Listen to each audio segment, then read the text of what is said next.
Hidup seimbang ini dalam artian Ayurveda ini kan memberikan panduan gitu bagaimana supaya hidup itu seimbang. Ya, soul kita seimbang, disitulah kita mencapai kesehatan.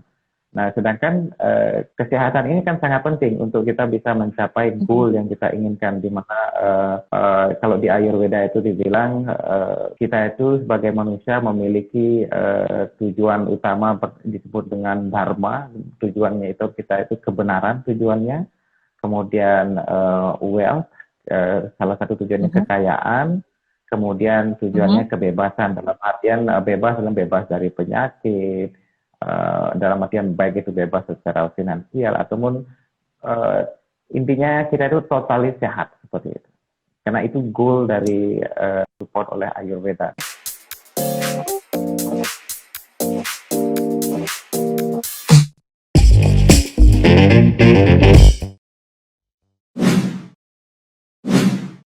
Nah, Dokter Komang ini kan ahli atau pakarnya dokter Ayurveda atau Ayurvedic gitu ya, Dok ya. Nah, Ya. Ayurveda ini sendiri boleh nggak sih, Dok, dalam satu kalimat pendek deh dijelaskan sama Dokter Komang itu apa? Oke, kalau dalam kalimat bisa dibilang Ayurveda itu pengetahuan kehidupan gitu. Di mana Ayurveda ini memiliki tujuan membantu orang yang sehat menjaga kesehatannya dan membantu orang yang sakit untuk sembuh dari penyakitnya. Lebih itu ya. Jadi sebenarnya pengetahuan kehidupan untuk membantu yang sehat makin sehat, yang sakit bisa Ya, disembuhkan gitu ya, Dok ya. ya betul. Oke, jadi kalau hubungannya Ayurveda dengan hidup seimbang itu, dokter bisa jelasin nggak? Ayurveda dan hidup seimbang karena tujuan tujuan dari Ayurveda itu adalah untuk membuat hidup itu seimbang. Seimbang dari dalam artian dari energi yang kita miliki. Kalau mungkin sudah teman-teman dari Mindful X sudah membaca sedikit ya tentang yang namanya ada namanya Vata, Pitta, Kapha seperti itu. Nah, itu adalah bisa dibilang energi energi basic yang ada dalam tubuh kita, di mana ketiga energi ini membentuk karakter kita. Jadi di setiap orang itu memiliki energi yang dominan berbeda, walaupun ketiga energi ini ada semua di dalam tubuh kita. Nah, ada bisa salah satu, salah dua, atau bisa ketiga-tiganya dominan di setiap orang. Kalau Ah, apa namanya, ada bisa energi wata yang dominan, ada bisa ada orang yang energi pitta yang dominan. Ketika kita itu akan menjadi sehat kalau hidup kita, energi-energi ini seimbang. Bagaimana supaya energi-energi ini selalu seimbang? Maka hidup kita harus seimbang dulu. Seimbang dalam artian seimbang baik secara fisik maupun secara mental. Begitu juga untuk mencapai hidup kita seimbang secara fisik dan mental ini, Ayurveda juga mensupport untuk itu. Maksudnya dengan Ayurveda itu memberikan panduan gitu. Namanya panduan untuk kehidupan, yang itu bagaimana supaya energinya ini, energi watanya seimbang, bagaimana caranya supaya energi kafanya seimbang. Jadi hidup seimbang ini dalam artian Ayurveda ini kan memberikan panduan gitu bagaimana supaya hidup itu seimbang. Ya, soul kita seimbang, disitulah kita mencapai kesehatan. Nah, sedangkan kesehatan ini kan sangat penting untuk kita bisa mencapai goal yang kita inginkan, di mana kalau di Ayurveda itu dibilang kita itu sebagai manusia memiliki tujuan utama disebut dengan dharma, tujuannya itu kita itu kebenaran tujuannya, kemudian wealth, salah satu tujuannya kekayaan, kemudian tujuannya kebebasan dalam artian bebas dalam bebas dari penyakit, dalam artian baik itu bebas secara finansial ataupun uh, intinya kita itu totalis sehat seperti itu. Karena itu goal dari support oleh Ayurveda, dan Ayurveda memberikan arahan untuk bagaimana supaya uh, ketiga energi kita ini yang disebut dengan tridosha ini maupun maupun elemen lainnya dalam tubuh kita, baik itu mind, soul, seperti itu, seimbang. Nah, Hmm. sempat ngebahas mengenai body type, gitu dok. Nah, kalau kita Mhm. katanya harus tahu body type kita itu apa, yang tadi kayak dokter juga udah mulai ngenalin gitu ya, body type kita itu apa, Mhm. baru kita bisa jalanin si sistem atau treatment Ayurveda ini, gitu. Nah, body type itu yang dimaksud tuh apa gitu. Nah, gimana caranya kayak misalnya aku ke dokter nih, oh Nadia Hmm. body type-nya ini gitu. Gimana sih cara dilihatnya dok? Apa cuma dilihat dari kasat mata gitu? Apa mesti ada tes tertentu gitu kan? Gimana tuh dok Mhm. caranya kenal sama body type kita? Kalau dari perspektif Ayurveda, body type itu kan sangat penting untuk diketahui. Kenapa? Dengan mengetahui jenis Mm-mm. tubuh kita ini, kita jadi tahu apa yang boleh dan tidak boleh untuk diri kita, kemudian apa yang bolehnya setengah-setengah, seperti itu misalnya. Jadi untuk mengetahui Mm. body type ini, kalau di Ayurveda itu bisa mendapatkan analisa dari dokter Ayurvedanya dengan dicek nadi, ya cek nadi dan melakukan kuesioner dalam artian ditanya beberapa hal mengenai karakter, kemudian Mhm. dilihat secara fisik misalnya bagaimana fisik secara general bagaimana, apakah dia itu badannya kurus, ya, apakah dia badannya sedang-sedang saja, dia itu pendek atau tinggi seperti itu. Jadi dikombinasikan dengan pemeriksaan nadi supaya hasilnya dalam artian lebih presisi seperti itu untuk mengetahui jenis tubuh ini. Seperti itu kurang lebih Mhm. caranya dengan ditanya misalnya kalau berkaitan dengan state mentalnya itu ditanya bagaimana perilakunya misalnya. Oh kalau berpikirnya gimana, kalau mengingat Mhm. sesuatu dalam artian belajar sesuatu belajarnya cepat atau lambat, apakah belajarnya cepat tapi cepat lupa juga, apa belajarnya gampang belajar sesuatu tapi bisa nyimpen pengetahuannya Mhm. dan jangka waktu yang lama, atau kan ada juga orang yang belajarnya butuh sampai 10 kali ngulang-ngulang baru bisa, tapi begitu bisa udah langsung nggak perlu khawatir pasti ingat selalu dengan pengetahuannya seperti itu. Nah hal-hal karakter-karakter seperti ini yang menentukan untuk melihat orang ini dosa mana yang dominan. Ini dari masing-masing poin, beberapa poin yang dipakai, misalnya dari ibaratnya kita ngelihat dari ujung rambut sampai ke ujung kuku gitu, itu nanti Mhm. bisa setelah dilakukan kalkulasi itu bisa diketahui mana yang dominan energi dalam tubuhnya. Tadi barusan dokter sempat nyebutin dosha. Dosha itu sendiri apa? Mungkin ada teman-teman di sini yang belum paham nih dok. Jadi dosa itu Tadi bisa dibilang ya, energi gitu, energi dalam tubuh kita dosha itu yang itu energi. yang Oke. yang membentuk karakter, yang berkontribusi terhadap karakter-karakter yang kita miliki, baik itu karakter secara Mhm. fisik maupun karakter secara mental gitu.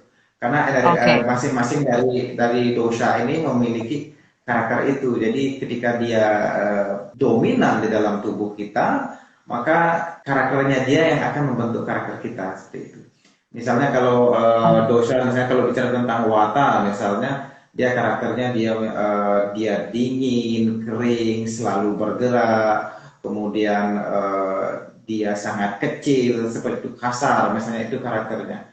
Nah, kalau misalnya sekarang kita bicara orang yang dominan dengan energi wata, misalnya dalam tubuhnya, misalnya karakter orangnya itu tubuhnya kurus, kurus pendek misalnya begitu kalau secara fisik kita lihat. Atau kalau dia kurus tinggi sekalian itu tinggi, kemudian kulitnya kering, kemudian rambutnya misalnya kering, kemudian ujung rambutnya pecah-pecah misalnya begitu salah satu karakternya ya.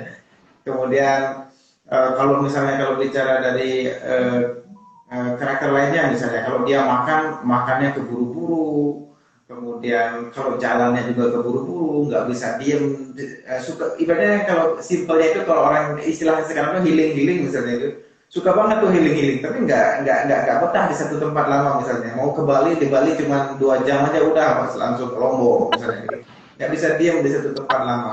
Jadi kalau udah ngomong nyerocos aja, misalnya kalau ngomong tuh pokoknya nggak peduli orang lain mau dengerin apa enggak, udah ngomong sesuatu ya bla bla bla bla gitu ngomongnya yang jelas ngerti apa enggak.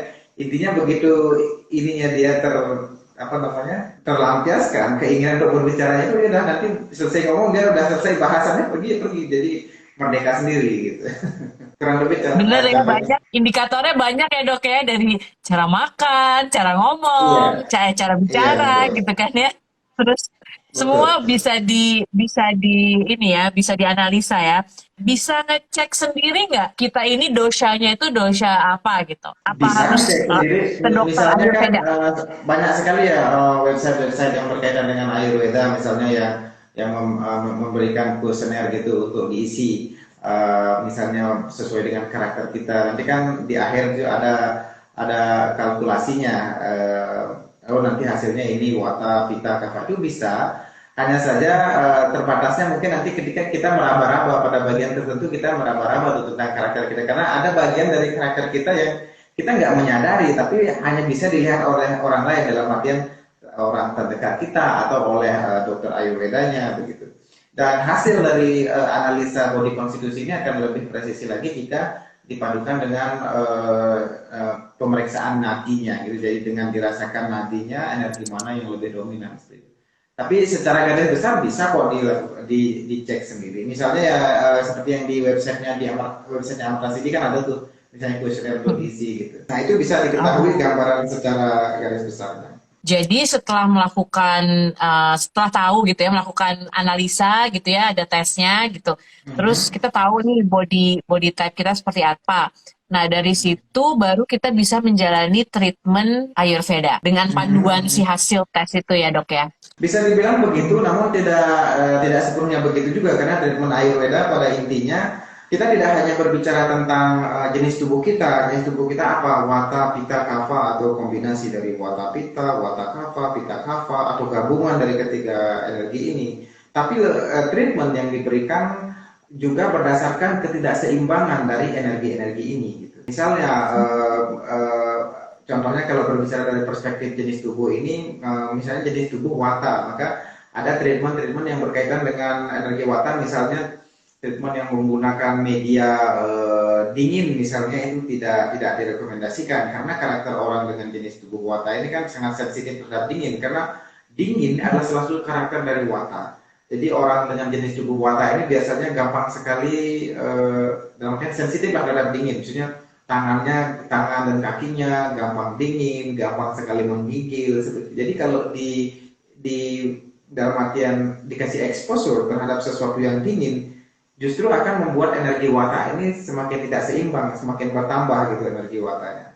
Nah, otomatis akan membuat ketidakseimbangan menjadi penyakit kan ujung-ujungnya seperti itu. Treatment yang berkaitan dengan misalnya exposure ke panas misalnya, sesuatu yang hangat begitu kurang lebih gambarannya. Kemudian lebih ketidakseimbangannya. Jadi seperti saya bilang tadi kan disebut dengan ketidakseimbangan ketika energi Vata tidak seimbang. Atau entah itu Vata, Pitta, Kapha itu kan menjadi penyakit istilahnya. Berdasarkan ketidakseimbangan inilah kita memberikan treatmentnya gitu untuk membawa energi Vata ini ke level seimbangnya. Karena definisi sehat dari perspektif Ayurveda itu ketika energi kita, dosha kita ini seimbang, kemudian dalam artian body tissue gitu, jaringan tubuh kita seimbang, pikiran kita seimbang, soul kita seimbang, disitulah kita sehat. Ketika salah satu dari poin ini yang tidak seimbang, maka bisa dibilang kita sakit gitu. Sakit gitu ya. Secara umum treatmentnya ada apa aja ya dok? Treatment Ayurveda itu? Treatment Ayurveda itu macam-macam berdasarkan dalam artian kondisi yang mau misalnya kondisi kesehatan yang dimiliki secara general ya, karena treatment diberikan berarti kan ada yang tidak seimbang. Kalau treatmentnya, contohnya paling simpel treatment itu ada namanya Abhyanga. Abhyanga itu gimana ya, pijatnya Ayurveda gitu. Jadi dia menggunakan minyak lebih banyak dari pijat pada umumnya, bisa dibilang begitu ya. Jadi pijat seluruh tubuh itu disebut dengan Abhyanga. Kemudian ada namanya spesifik pijat di kepala, itu namanya Shiro Abhyanga. Ada treatment namanya Shirodhara, misalnya ini berkaitan dengan untuk ketika kita mempunyai kondisi mental dalam artian entah itu insomnia, anxiety, segala macamnya itu treatmentnya disebut dengan Shirodhara, misalnya itu dengan cara mengucurkan minyak hangat di kepala, atau bisa menggunakan jika dibutuhkan seperti insomnia misalnya menggunakan buttermilk misalnya, itu dikucurkan di kepala. Kemudian ada lagi treatment yang namanya picu, misalnya treatment picu ini juga sama treatment di kepala, jadi minyak hangat itu ditempelkan dibantu dengan kapas misalnya begitu, ditempelkan di sini di ubun-ubunnya. Nah ini sangat membantu sekali untuk orang-orang yang mempunyai masalah insomnia, susah tidur ya. Susah tidur. Ya, misalnya kalau orang yang ingin orang yang mempunyai energi kapha yang tidak seimbang, dalam artian dia obesity misalnya, ada treatment yang namanya Udwartana. Udwartana itu kalau bahasa kita bilang scrubbing ya. Jadi di scrub dengan bubuk rempah-rempah gitu, ada obat-obatan Ayurveda itu di scrub gitu dengan durasi tertentu. Kemudian ada juga treatment dengan ini apa namanya seperti pernah mendengar sauna kan? Aku pernah melakukannya kurang lebih ada treatment namanya Swedana sama dengan menstimulasi keringat di tubuh kita dengan masuk ke chamber hangat begitu. Dikukus ya dok, dimasukin tempat Ya, panas. kalau bahasa dapurnya ya dikukus lah. Kemudian ada lagi treatment disebut dengan ini apa namanya physical misalnya. Itu minyak dikucurkan di seluruh tubuh itu namanya physical. Jadi fungsinya memberikan relaksasi juga menstimulasi keringat di tubuh kita. Nah, ini juga ada pertanyaan nih dok. Tadi kan dokter udah ngasih tahu beberapa treatment-treatment Ayurveda ya. Untuk dosha seseorang itu bisa berubah nggak? Jadi misalnya dia udah melakukan treatment ini gitu kan, treatment A gitu. Terus bisa berubah nggak doshanya? Dosa kalau dilihat dari perspektif jenis tubuh itu tidak berubah kecuali mungkin bisa berubah sangat langka sekali karena jenis tubuh ini itu bersifat genetik ya, jadi bersifat permanen. Jadi jenis tubuh kita ini terbentuk dari awal kita dibuat oleh orang tua kita dari proses konsepsi gitu.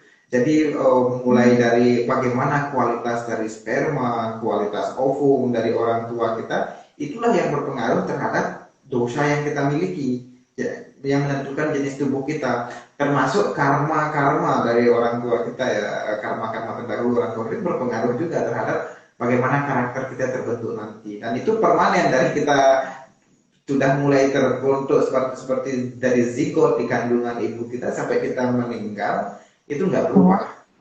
Nah, yang berubah di sini, iya permanen dia. Nah, yang berubah di sini adalah disebut dengan wikrti atau ketidakseimbangannya. Jadi dia bisa up and down gitu. Misalnya kalau sekarang mbaknya datang ke sini, misalnya ke Amarta City konsultasi, terus setelah dilakukan diagnosa, oh yang tidak seimbang energi pitanya. Jadi kan dia cari tahu dulu ini kira-kira apa yang menyebabkan Mbak Nadia yang nggak seimbang energi pitanya. Jadi nggak seimbang ini bisa nggak seimbang dia naik kuantitasnya atau berkurang kuantitasnya seperti itu. Misalnya dicari tahu nih penyebabnya apa. Nah, setelah tahu penyebabnya otomatis kan yang langkah pertama untuk membuat dia seimbang kan supaya terlepas dulu dari exposure yang membuat tidak seimbang ini. Nah, kemudian treatment yang diberikan, misalnya kalau dia agravate, sebenarnya treatment yang diberikan yaitu treatment yang membuat calming down, gitu. Dalam artian misalnya treatmentnya ini kalau massage misalnya tidak menggunakan minyak yang bersifat hangat, tapi menggunakan minyak yang memiliki karakter mendinginkan. Misalnya paling simpel itu massage-nya dengan minyak kelapa, misalnya, karena karakter dari minyak kelapa itu mendinginkan. Dengan treatment lain misalnya menggunakan buttermilk, jadi itu karakternya mendinginkan juga gitu. Jadi treatment dikucur dengan buttermilk itu pas treatmentnya, atau treatment menggunakan susu misalnya, itu karakternya untuk calming energi pita ini. Sekali treatment berapa lama dok? Itu treatmentnya harus di sana di Amarta City langsung? Apakah sih kayak buttermilk atau kayak misalnya pakai minyak kelapa itu bisa dilakukan sendiri di rumah kah? Kalau yang treatment spesifik untuk mengobati kondisi tertentu, dalam artian berdasarkan diagnosa dari dokter Ayurvedanya ya di sini treatmentnya. Tapi kalau hanya untuk membuat dosa, sebenarnya kita nggak sakit gitu, tapi sekedar dosa itu imbalance kita dalam artian ya badan itu entah itu badan itu jadi hangat, kita mudah sekali gerah gitu istilahnya, atau mungkin emosionalnya sedikit pop up gitu, emosionalnya itu bisa dilakukan sendiri di rumah, masanya itu dengan menggunakan minyak kelapa ini. Tapi kalau treatment dalam artian spesifik dengan kondisi penyakit tertentu di sini durasinya berapa lama tergantung Mbak. Jadi tergantung kebutuhan sesuai dengan energi dari orang yang memiliki penyakit tersebut. Jadi kita nggak bisa setiap orang disamakan durasi treatmentnya sekian menit misalnya. Tergantung energi yang dimiliki. Ada orang yang energinya bagus, dia kuat, misalnya kalau treatment lebih lama oke aja nggak masalah. Ada orang yang fisiknya lemah, baru di treatment 15 menit aja orangnya udah capek. Nah itu kan yang harus kita kita perhatikan juga. Tetapi secara general kalau misalnya dari treatment yang paling simpel, misalnya yang body massage, yang Abhyanga ini treatmentnya itu antara 30 menit sampai 45 menit selama satu durasi. Selama satu durasi ya. Oh, berarti ya 30 sampai 40 menit. Itu Ya, harus jadi kita dilakukan setiap hari kah? iya, tergantung kebutuhan juga setiap hari apa enggaknya. Jadi Kebutuhan. kurang lebih 1 jam termasuk mandinya setelah treatment kan gitu.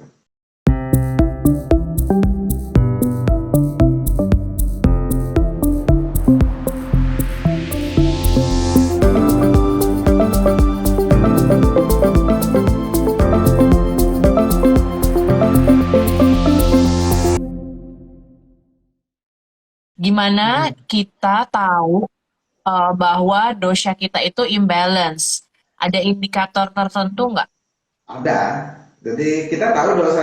Pertama kita tahu, misalnya sekarang, oh saya ini jenis tubuhnya ini. Jadi dan saya otomatis kan tahu bahwa kita juga memiliki dosa baik itu wata, pita, kapha. Misalnya kalau dosa wata misalnya, kita memiliki kondisi eh, kok badan itu dingin terus misalnya gitu. Kenapa saya kok kulit saya yang biasanya nggak kering gitu, kulit saya biasanya lembab kok tiba-tiba kering. Kulit kaki saya kok pecah-pecah misalnya gitu. Terus persendian saya kok sakit, kok lutut saya sakit terus, padahal saya nggak ngapa-ngapain, setiap pagi kok lutut saya sakit, atau eh, misalnya jari-jari kaki saya kok kaku, atau ya banyak sekali indikatornya seperti itu. Misalnya biasanya orangnya kalem gitu ya, tiba-tiba kok merasa anxiety, cemas terhadap sesuatu yang nggak penting, misalnya cemas, misalnya oh cemas di rumah kucingnya Nggak belum jelas makan, saja cemas gitu misalnya. cemas.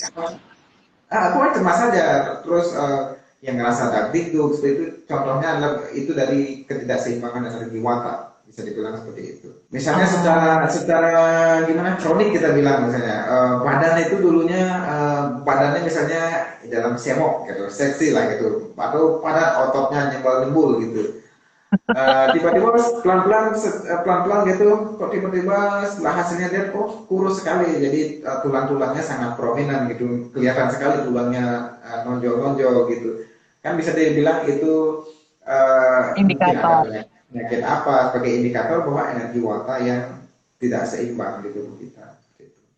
Oh, misalnya juga, misalnya ada inflamasi, ada jerawat, entah itu ada bisul, kemudian sakit kepala di siang hari itu nggak ada hujan, nggak ada angin, setiap ke siang hari keluar rumah nggak pakai topi, sakit kepala, kemudian mata terasa panas, mata jadi merah, terus ya pipi, dan entah itu pipi atau bagian tubuh tertentu kok ada bengkak, kemudian luka susah sembuh, bisa dibilang itu adalah inflamasi. Jadi karakter dari energi pitta namanya itu kan ada inflamasi ini. Jadi energi pitta yang tidak seimbang dalam tubuh kita.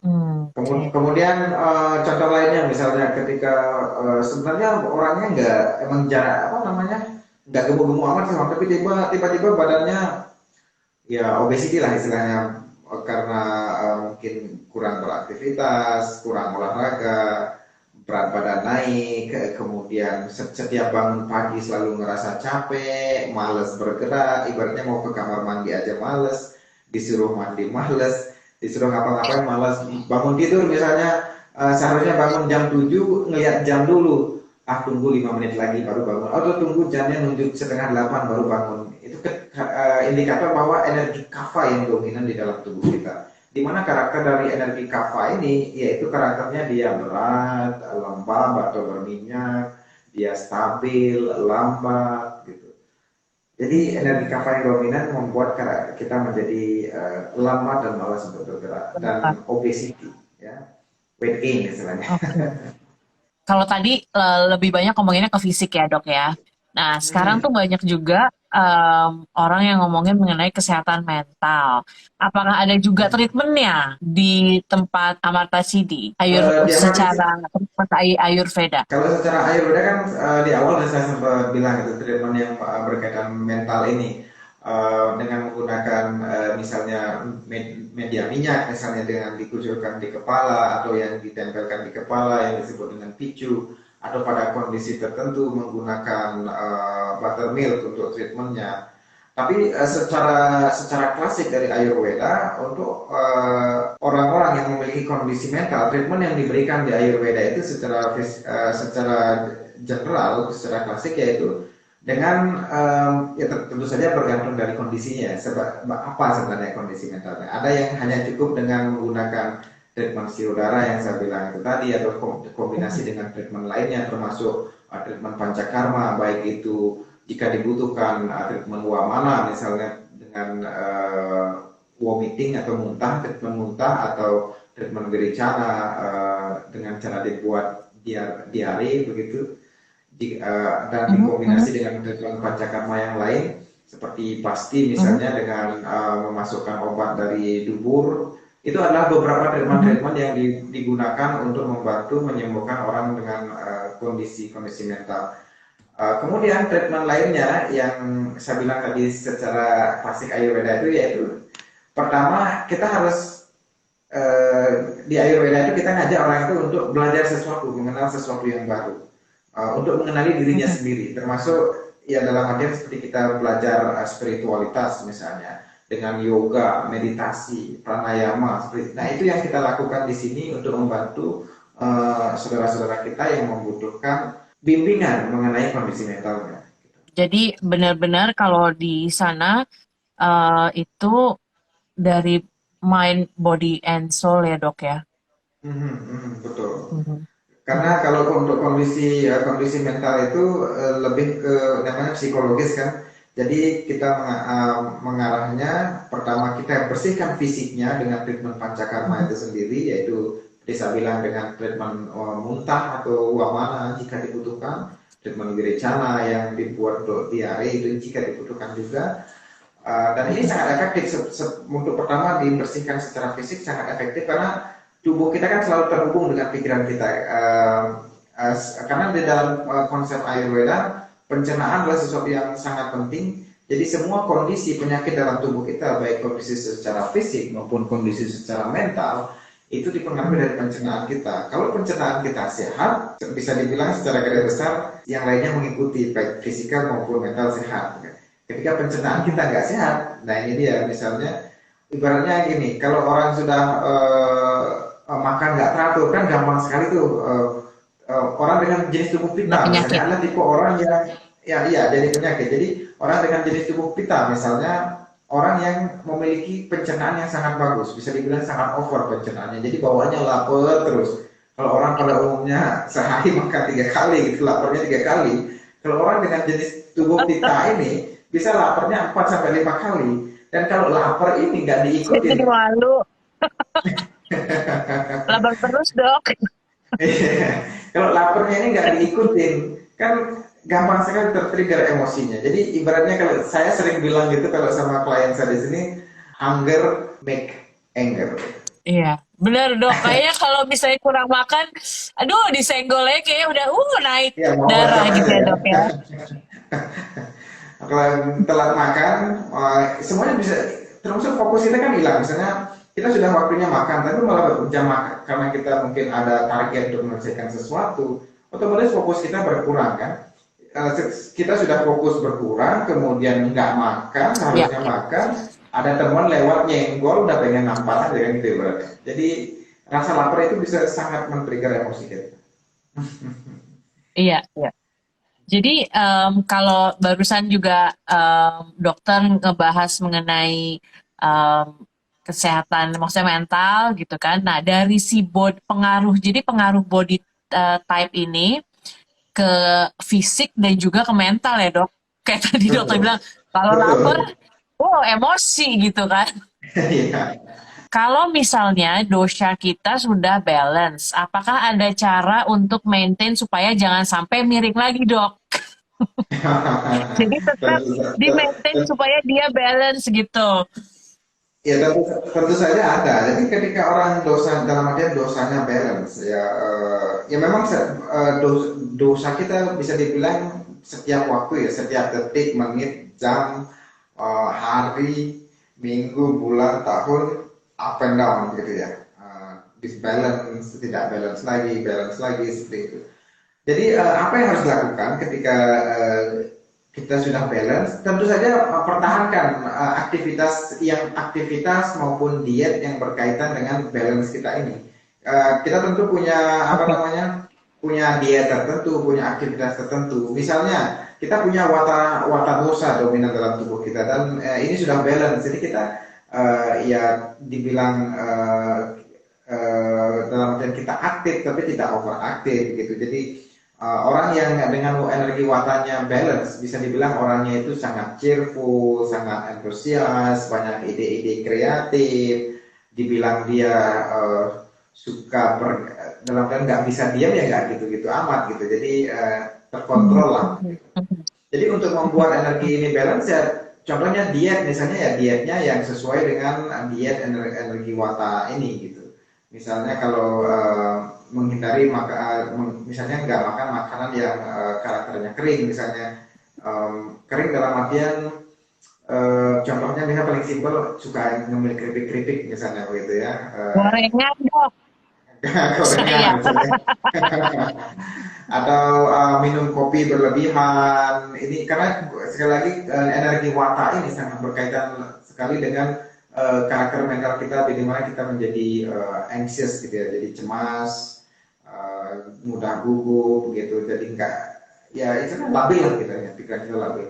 Kemudian selain makan makanan itu yang ya macam goreng-gorengan semacamnya itu harus benar-benar terkontrol, dibatasi. Begitu juga untuk Nah, energi yang lainnya seperti pita dan kapha. Jadi ada kalau di Ayurveda itu ada spesifik diet, panduan dietnya, mana makanan yang boleh dan mana makanan yang nggak boleh, gitu ada. Tetapi secara general intinya supaya energi dosa kita ini selalu seimbang, pastikan makan itu tidak kurang, tidak lebih. Terus secukupnya kalau ya dok. ya secukupnya. Kemudian kalau makan, biasa kalau di Ayurveda bilang itu karena pencernaan adalah sesuatu yang sangat penting. Dari pencernaan inilah ketidakseimbangan energi wata, energi pitta, kapha tidak seimbang. Itu jadi misalnya paling simpel tuh makan ketika ngerasa lapar. Jadi kalau nggak lapar sebaiknya ya jangan makan dulu. Gitu. Tunggu memang benar ada rasa lapar baru makan. Begitu juga kalau udah ngerasa lapar jangan ditunda-tunda gitu makannya.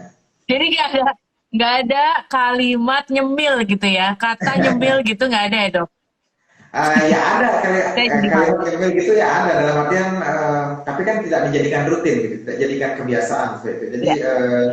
ya tergantung, bisa bisa mungkin seminggu sekali, tergantung apa yang dicemil sih sebenarnya, karena setiap makanan kan memiliki kualitas yang berbeda, ada yang menstimulasi energi watanya, menstimulasi energi pitanya dan seperti itu.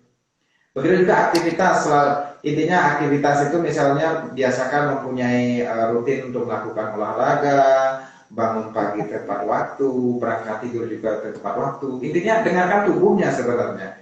Dengarkan tubuhnya bahwa Listen setiap to orang your kan body. punya jam tidur berbeda-beda tuh. Ada orang yang tidur 7 jam, nggak cukup. Tapi rata-rata tidur kita kan 7 jam, 8 jam gitu. Ada orang yang tidurnya 6 jam cukup. Jadi jangan berlebihan, jangan kurang gitu. Misalnya kalau tidurnya kurang dari itu, misalnya kita tidur 8 jam, tidurnya kurang cuma 5 jam, itu energi watanya agraweights. Kalau kita tidurnya berlebihan, misalnya tidurnya cuma harusnya 7 jam, 11 jam tidurnya, energi kitanya agraweights. Jadi harus balance, dengarkan tubuh kita.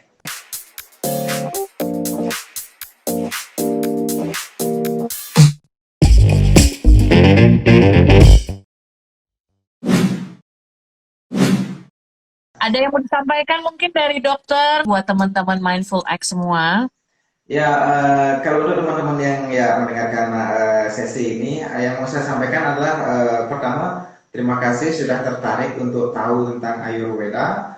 Eh, saya yakin teman-teman tidak salah pilih tertarik dengan Ayurveda. Kenapa?